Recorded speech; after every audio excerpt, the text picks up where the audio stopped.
Hi guys, this morning I have a Lightburn laser tutorial for you. This is a real quick and easy one. I'm going to talk about masking images when you bring like photos and things like that into Lightburn to engrave. I'm going to show you how you can apply a mask to those images. Let's start by importing an image. Let's bring this kitty cat in, okay? And I'm just going to resize them a little bit.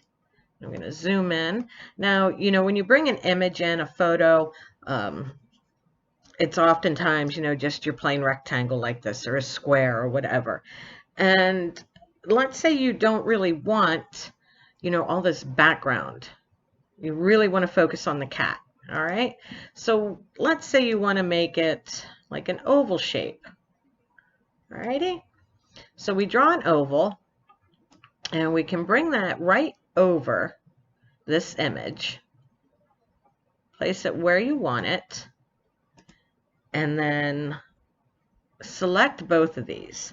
And the easiest way to do that is just to come in from the right, click and drag, and it'll select both. Then you can right click and select Apply Mask to Image. And now what that's done is it has, blanked out everything but your little oval you made. And from here, if you just select the image, the photo, you can still see the rectangle from it here, right?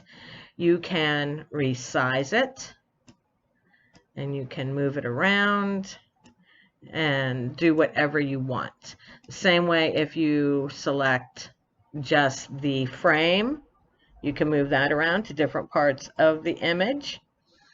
But when you have everything just the way you want it, click and right drag in again, select them both. Now you can right click, hit flatten image mask, and now it is together. It is one image now, okay? So that's one way you can do it, just like on a, just an oval shape that you drew.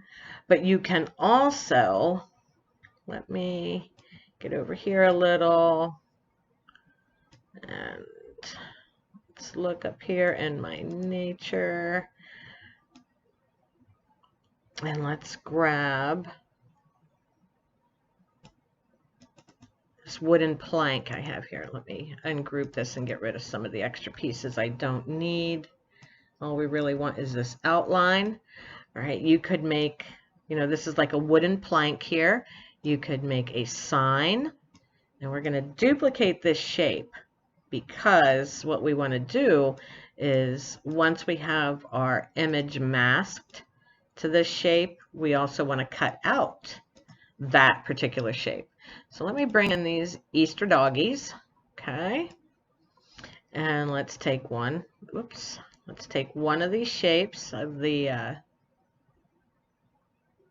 wooden plank, and we're going to select both, apply mask to image, and now let's resize this a little bit so that we get all three pups in the frame.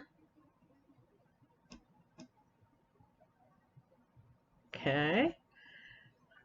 And then when you have it where you want it, again, select them both, right click, flatten image mask, and now you can bring this one back up, select both, just hit your bullseye target up here, and now it's centered, and it will engrave your image, and then it will cut around it and give you that wood plank shape that's cut out.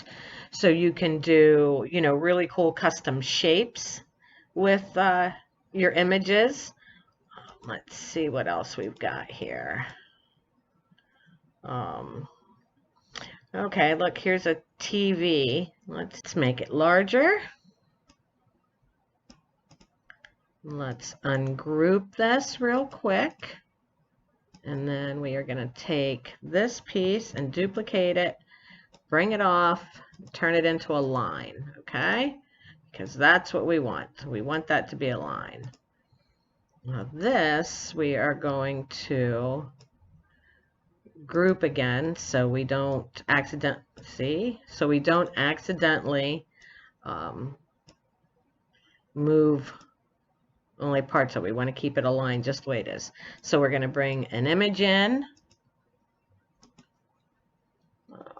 bring these little boys in, resize this just a little bit, put it over here, right click and drag in to get both of them, apply mask to image.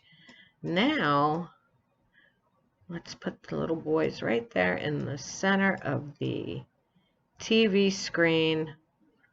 Right drag, click, flatten image to mask.